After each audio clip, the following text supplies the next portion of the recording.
ano sa Trileg National. At maasahan po ninyo na pagpapatuloy namin ay inyong umpisahan. At gagawin namin ang aming magagawa upang lalo pang mapalakas ang ating kapatiran sa Trileg at ma-encourage pa natin ang mga ibang kasama natin na maging aktibo sa Trileg National.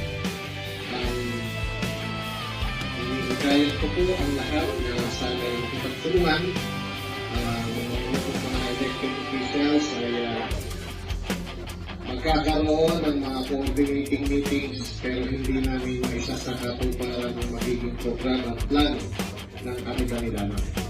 Kailangan po namin ng inyong tulong upang makamit natin ang ating atikay dito sa ating kapatiran. Maraming salamat.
Chairman ng Trileg na si PCG Vice Admiral Charlie Rances, mahalaga ang kanilang ginagampanan ng tungkulin sa bansa lalo na sa pagpapanatili ng kapayapaan at kaayusan.